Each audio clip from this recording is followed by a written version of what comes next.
Hello everyone, my name is Dasberg. I am the Vice President of the City of David. I'm in charge of the excavations and the marketing development in the City of David. It is such a pleasure for me to have you today with me. I want to take you into one of the biggest secrets of the world. In order to do that, we're going to go inside the City of David now, and I'm going to introduce you to my best colleague, Doron. Come with me. Doron. Yes, please. First, I think the main thing that we should speak about is where are we? We're in the City of David. Yes. And the City of David is ancient Jerusalem. And how can it be that the City of David is ancient Jerusalem if the old city walls are all the way north of us by hundreds of meters? And here, like you said, the greatest secret really is the City of David. The City of David, which is actually ancient Jerusalem, is located outside the walls of the old city of Jerusalem. That is the surprise here. For thousands of years, nobody understood that actually Jerusalem from the Bible is here. Actually, this is where Jerusalem was born. This is it. So the actual old city of Jerusalem is here. Let's go take a look. Let's start. Okay. Doron, I think you're one of the most luckiest people working today in the City of David because you were actually here when we found you're going to speak about. That's true. So I don't just want you to tell us what we see. I want you to share with our viewers what you felt when this happened. If I go back to that day was 16 years ago, 2004. I was sitting in our offices in Jerusalem, and the head of the City of David, David Leberry, got a phone call on the phone from the Israel Antiquities Authority, from the archaeologist. And he said, you have to come right away to the City of David. Now, why were we in our offices? Because we knew there was a sewage leak at the City of David, and the municipality had come with tractors to fix the sewage leak right where we're standing right now. So we were in our offices, tourism was down to a minimum. We arrive at the site, and we find the Israel Antiquities Authority archaeologist, Eli Shukran, standing right here with a tractor just above him that was repairing the sewage line. And here, I remember Eli was down on his hands and knees. There was a sewage main, and just beneath it, we found the first curve of a stair that was uncovered in the City of David. The very first corner of a stair right here, and we began on our hands and knees with the antiquities workers to reveal these stairs and realize these are actual steps that are thousands of years old, which now we can see form a staircase that is 200 feet long that go into a massive pool, a pool that is the size of 2 Olympic-sized pools. So we asked ourselves, what are these stairs going to? What is it heading towards? And we realized that here, this double Olympic-sized pool is none other than the Shiloach pool, or the Siloam pool, as it is known, which is the major water purifying location for the Jews and the people of the ancient world. I would say just like you have base camp for people who are climbing Mount Everest, this was the base camp for the spiritual climb in ancient Jerusalem.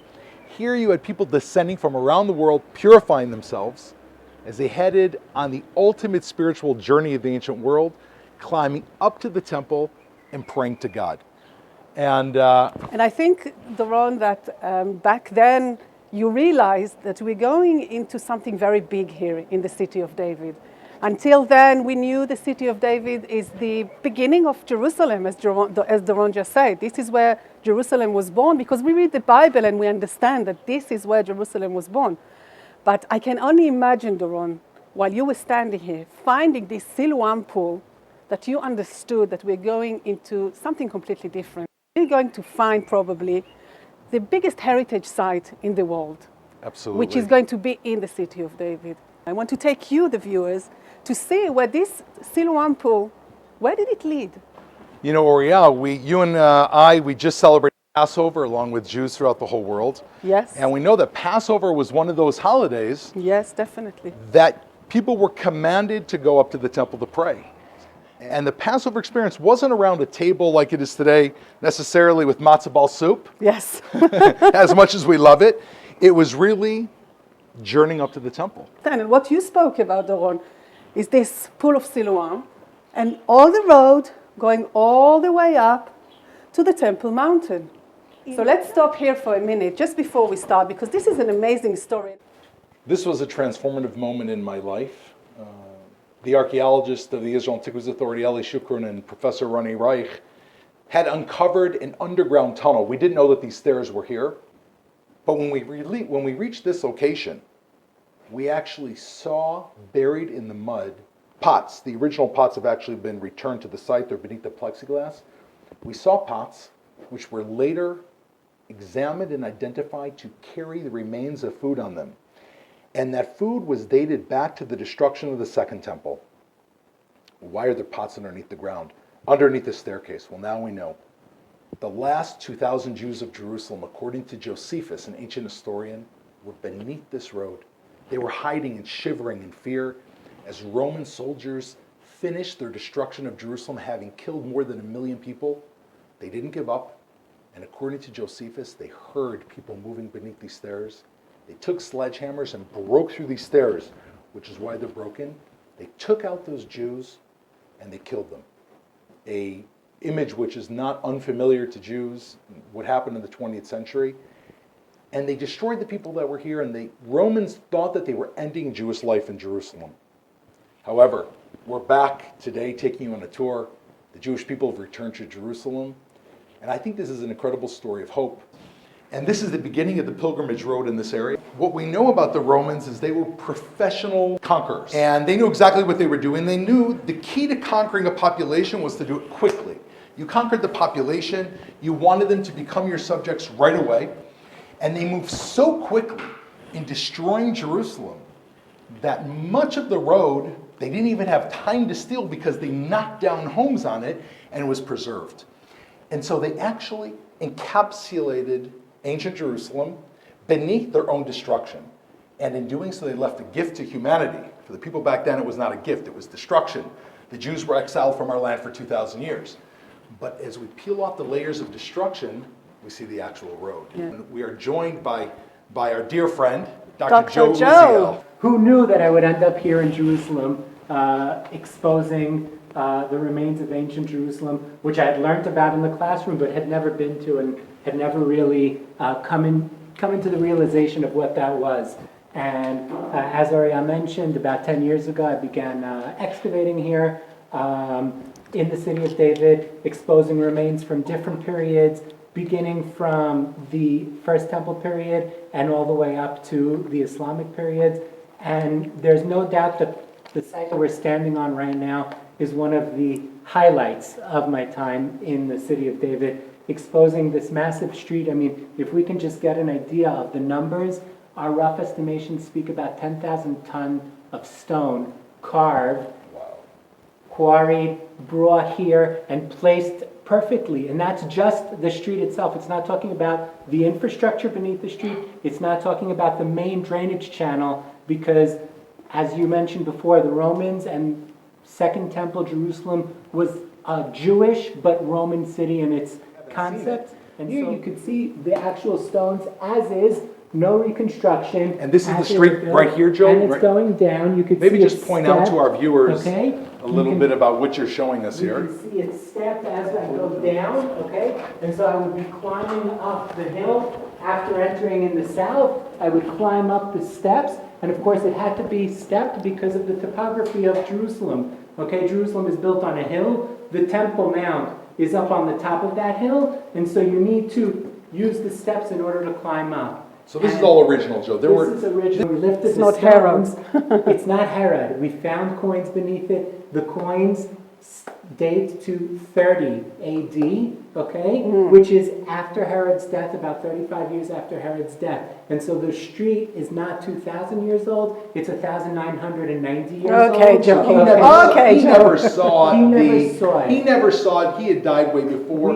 He probably took thousands of years to build the street, no? Well, we don't know how long it took to build, and that's an interesting question, and we really don't have a good answer for that. But what we do know is the man who probably stood behind the construction is not Herod, but it's actually after Herod's death, Jerusalem begins to be governed by Roman governors known as procurators. 70 AD, Jerusalem is destroyed by the Romans. Josephus Flavius, who describes the events in extreme detail, describes that Jerusalem was destroyed, and after destroying the upper city and the Temple Mount, the Romans burn Jerusalem down to the Siloam pool, which is down there. Okay, and I believe you guys came from there. And so the destruction that we're finding actually has historical records which allow us to, put them together. And archaeology and history doesn't always correlate so well, but in this case, it's perfect. It does. This is going to be one of the most amazing heritage sites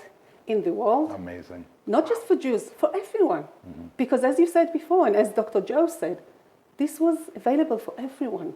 Right. There is a pasuk in Zechariah saying, Ki beiti beit tefillah yikare lekol ha'amim. You will help me to translate Sure. it. My house is a house of prayer for all nations. For all nations. As it says in the book of Psalms. Yes. And if you ask me what is my vision, this is my vision. Wow. This road will be the house for millions of people from all over the world. And it doesn't matter what they believe in, they will feel part of their nation here in these steps in the city of David. Amazing. The podium. Doron, please explain our viewers Absolutely. about the podium. So this is the podium. A podium is, as it sounds like, a podium is a place where while millions of people were walking along this road, you needed to have a place that you could make public announcements. It's a place that you would have had a speaker, a representative of the king, possibly a prophet, standing right here, delivering their message to the nation. And I brought with us from the safe in the city of David what I think is maybe one of the most powerful pieces of evidence that shows this journey. And I'm going to pass it over to you in just a second, Uriah. But what we see in my hand here are 2 coins. And here is a small coin. This coin says in it in ancient Hebrew, year 3 of the fight against the Romans, which brings us to the year 69, just 1 year before the destruction of Jerusalem. And here it says, freedom of Zion. And the Jews, we lost that battle. And this coin was found here. This coin was found here, right here. I'll pass it along to you right here. The second coin was the Roman victory coin over the Jews. And we know that Rome, when they had a victory, they minted usually 4 victory coins. When they were victorious over ancient Israel, over Judea, they minted 48 different victory coins. This is the face, the bust of Vespasian, who destroyed the temple. And here is an incredible picture of a Roman soldier standing next to a palm tree with a crying woman. It's exciting, it really is. And it makes me understand that it really did happen here. There's no question anymore. It is the place. And regarding this coin of the woman, Doron, my voice is a bit shaking now because the Romans, when they chose to what they put, what the picture will be like, they could have put a soldier, a Jewish soldier, crashing down on the floor, and the Roman soldier standing above him. This is a victory sign. No, they chose a woman, a crying woman. And I think the Romans understood something that deep inside we understand today. The role of the woman in this world. As the strength of a nation is being brought up and is being told by the women. And the Romans put it really, it's like back into my heart when I saw this coin. And we know that basically what you and I are doing here is we're dusting off a family album. Exactly. Right? Every person who reads this family album, Jewish or non-Jewish, this is your family album.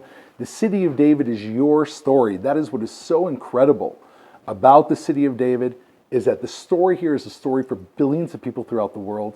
And with your incredible work and the work of so many thousands of people that are involved here, and the donors and the philanthropists who are giving their hard-earned money in the Israeli government, and all the people that are giving of their heart and soul, we're unveiling truly the history book of mankind.